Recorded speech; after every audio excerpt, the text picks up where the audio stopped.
No one, no one. Not my mom, not my dad. They were always working. It really wasn't a strong part of my growing up. I really didn't have anyone reading to me. I don't remember my mother sitting down and reading books with me. There was no books, dude. You lucky we had furniture in our house. I grew up in a house with a mother that was a teenager, and my mom was 19 years old, and she had 3 kids, and she was a baby herself.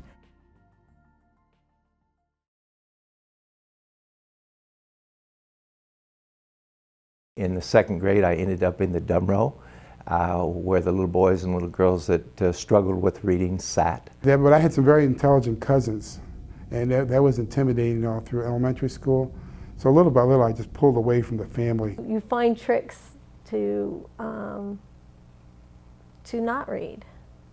I tell people I couldn't see because I didn't have glasses, and I would break my glasses so I could keep using it as an excuse. Or just if they pressed it too hard, then I'd really recoil negatively. And I'll get in a fight. I'll fight to get kicked out because I knew I had to read the next day. So now my parents are going to school and to have conferences with my teachers, and now they're not talking about my reading issues, they're talking about my behavior issues. Reading the words, I just couldn't get the grammar together. I'm going along, and if somebody asks me, what did you just read? I have no idea. because I couldn't read and stuff, I kind of, masked it, played sports a little bit. PE was my highest rank because I could run track.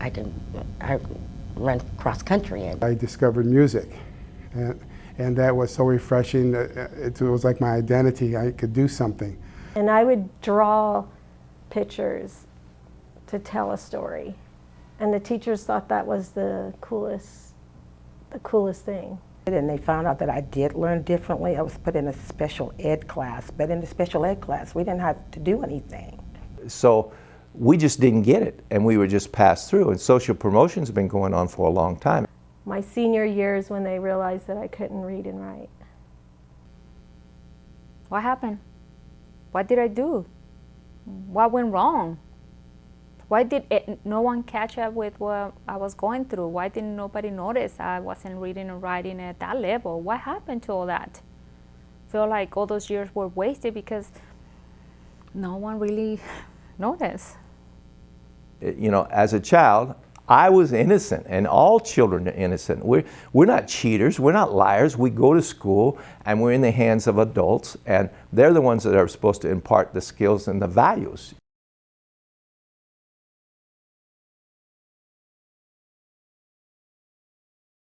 It was really hard. Like I said, I didn't want anyone to know about it. I just wanted to be my own secret. So I just pretended that I knew how to read. What's that sign? Well, I remember seeing that. Look back in my mind. Stop. If I wanted to get me a job, or I just wanted to go out and do something, I couldn't do it. I couldn't do it unless somebody come with me and help me do it. Kind of looked for jobs where I didn't have to read a lot.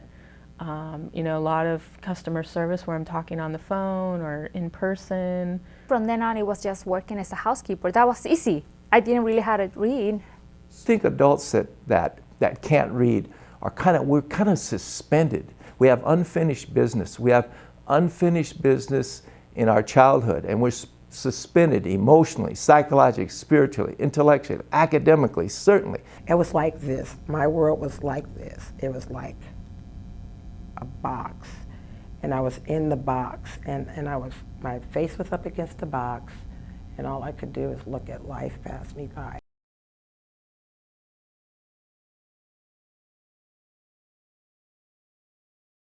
After high school, I was in the U.S. Military Academy Band at West Point.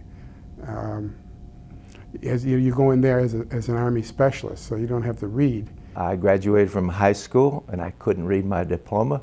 I had got an athletic scholarship, and I went off to a university. Discovered Empire State College and State University in New York, where they give you credit for life's experiences.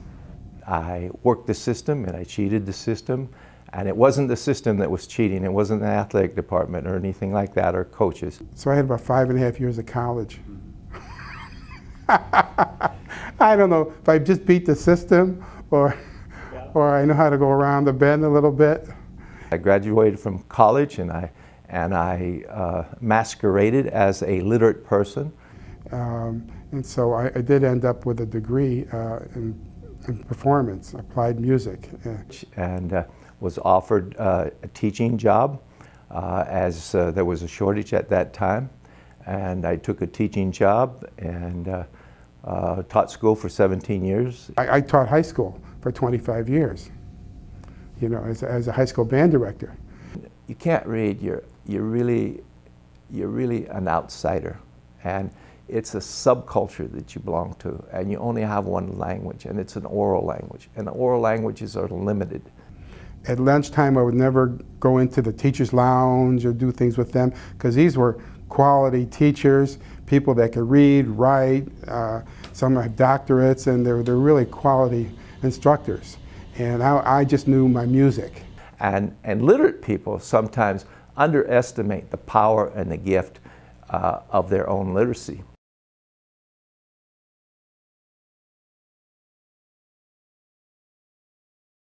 I was trying to help my son with the homework because he was the oldest, and I wanted to be different than my parents. I wanted to participate in his school and his education and his homework and books and all that, and trying to help him with the homework and not understanding the instructions and guessing them.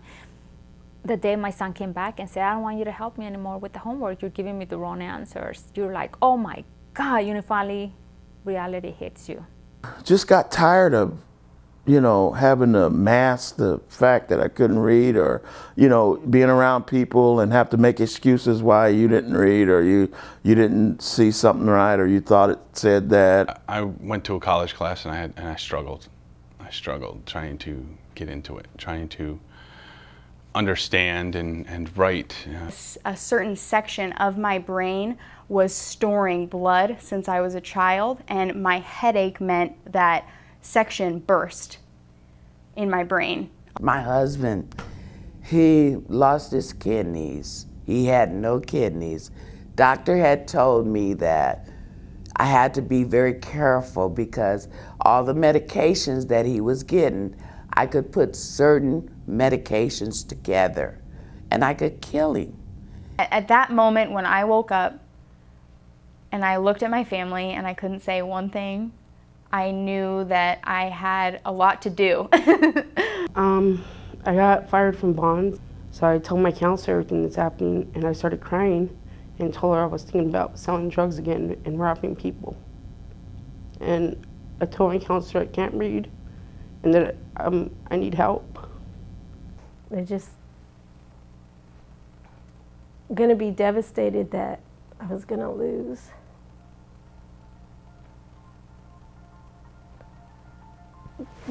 Because I couldn't read, I was gonna lose everything.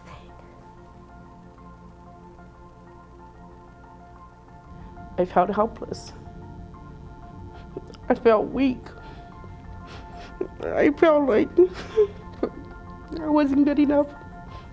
So I just went in, I just asked. I couldn't go on like that no more. I had LaDonna, I couldn't really help her that much because I couldn't read. Then I had April, my little 7-year-old. I couldn't help her. I didn't want to perpetuate the cycle with them too.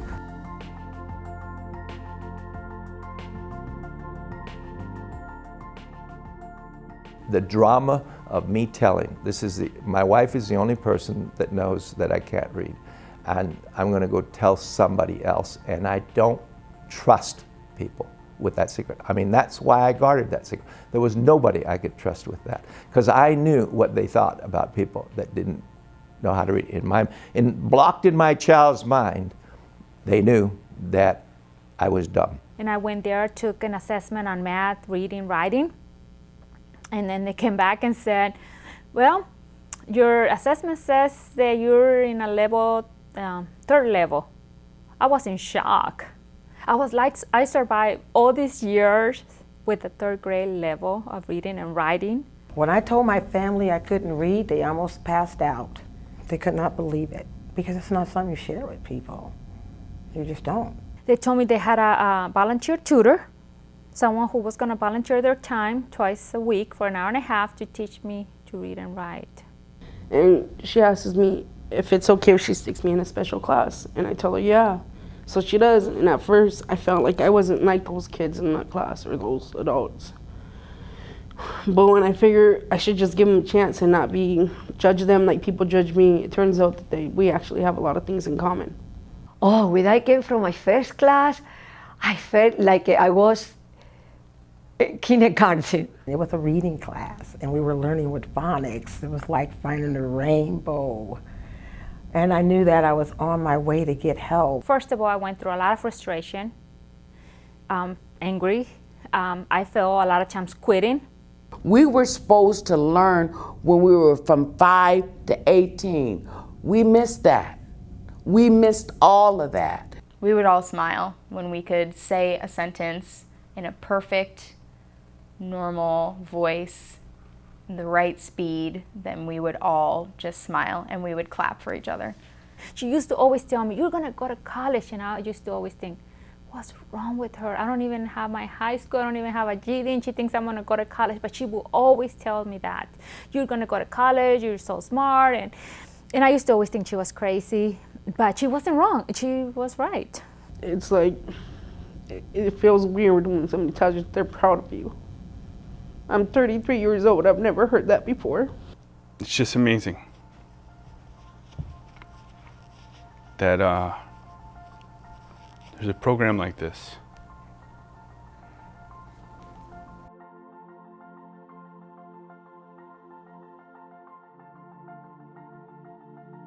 When I learned to read, I said, whoa, my stress is going away. You know, this is really a pretty good life. I'm able to pick up a magazine, pick up a book, go on the internet and research stuff if I wanted to, read my emails. I'm not sure. For me, it would be here. It started here, and right now I'm here, and it can just go and go and go. It's definitely kind of opened that, you know, social butterfly that's been kind of hiding in the cocoon this whole time, so. It's really grounding for me that, you know, I didn't do this by myself, you know. It was a lot of people that put in a lot of work to kind of help me get where I'm at today, and I'm just blessed. It opened this world. It made me stronger, it made me better. And like I was saying, you can tell now the difference between you and someone who's like you hiding it.